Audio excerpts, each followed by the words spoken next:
What a story with the old the snooker. It's on the front page. This is an amazing photo. This is the Just Stop Oil protesters, okay, and you can see there, it looks almost like he's in a bath of brimstone.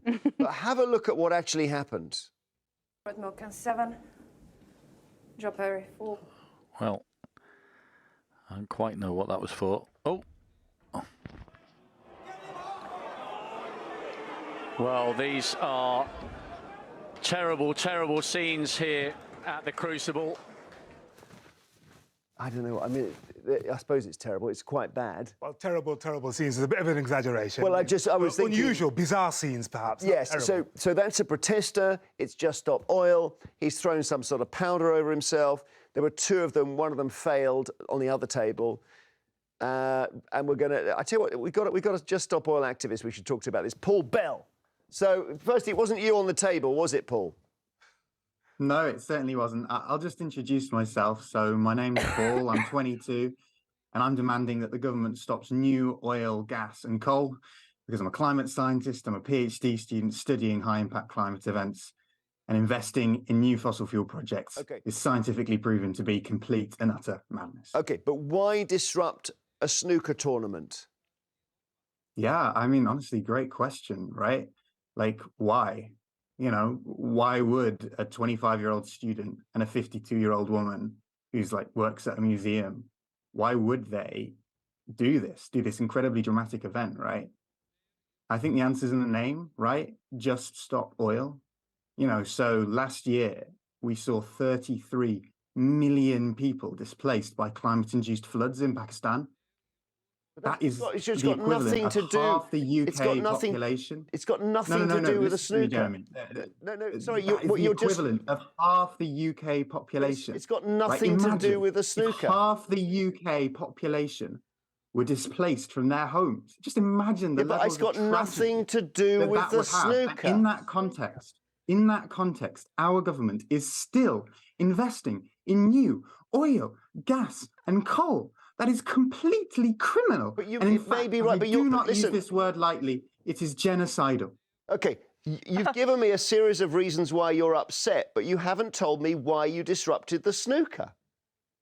I absolutely have told you why we disrupted the snooker, right? We disrupted the snooker to say, just stop oil. It's got nothing to do with oil. No-brainer demand that we have to have. I'm sorry, Jeremy, we just have to do this. But the snooker's got nothing to do with oil. Look, can I be honest with you, Jeremy? Can I? Being. Yeah, so in 2050, I'll be 50, right? Okay. I think I can explain very easily why, you know, these two incredibly brave people did this, right? In 2050, I want to be able to look a primary school student in the eye and tell them that I did my best to make this world a safer place for them, right? By disrupting a snooker tournament. Right? I want to be able to tell, you know, that child that, right? Okay? And, you know, just to put it into perspective, right? 1 billion children are at extremely high risk from climate collapse, right? That's we hear you. Listen, Paul, 1 billion children. Let me bring in Tina Knight, who's hang on. Okay, profoundly terrifying. I appreciate what you say, and I know it's serious, but it's just the connection with the snooker. Tina, is that a good explanation? Jeremy, no, hang on, wait a minute. We've got Tina Knight here. Do you understand what he's saying? No, he's a complete idiot. He's an idiot. He's an idiot. Yeah, I mean, you have asked him, I don't know how many times, what has his protest got to do with stopping a game of snooker?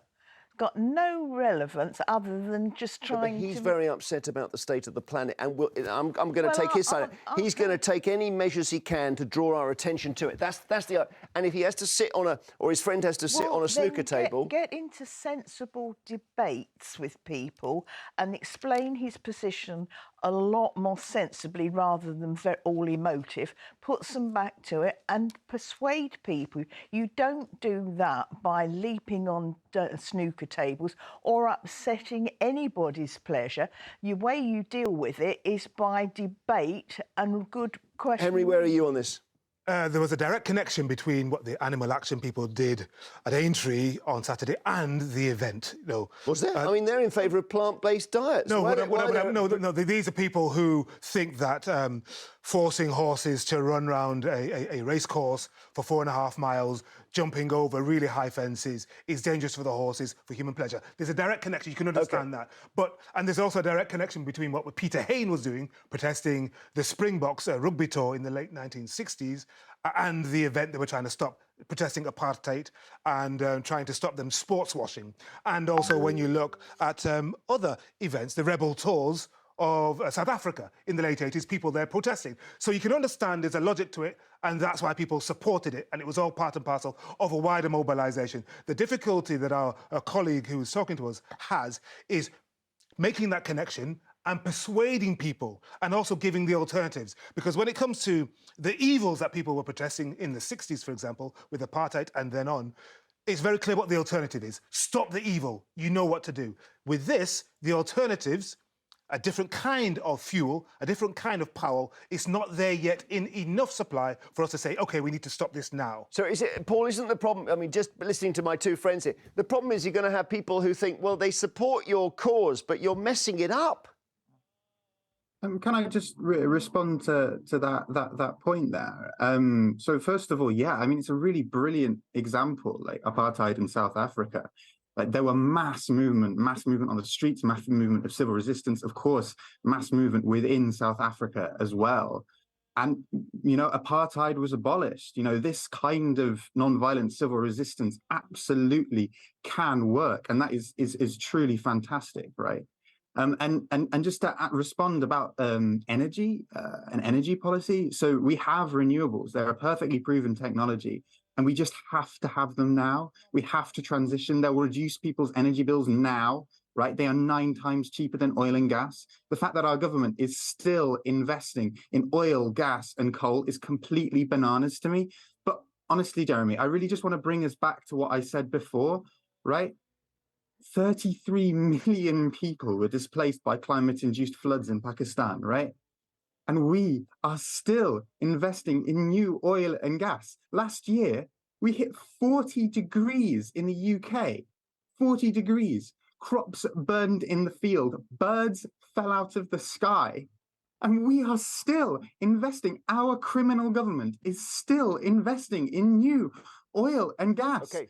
They're ignoring the scientists. Thank you, Paul. To respond to the previous point that your other guest said. Well, very quickly, Jared. OK. All right, go on. You can't just go through a whole batting order of things here, but yeah, one more thing, go on. I mean, just to respond about like why don't we indulge in very civil debate? I mean, first of all, I wouldn't be on this program, right? If these two incredibly brave people hadn't done this. Why are they right? brave? Well, because honestly, I mean, actually, one of my friends pointed this out. I mean, just how difficult do you think it really is to go and do that with a bearing crowd? You know, baying for, you know, really upset, obviously, and perfectly reasonably. I enjoy the with respect, as it's anyone. not brave to sit on a snooker table with some orange powder. I really have to correct you there. No, I absolutely think it's brave, Jeremy, and it's brave.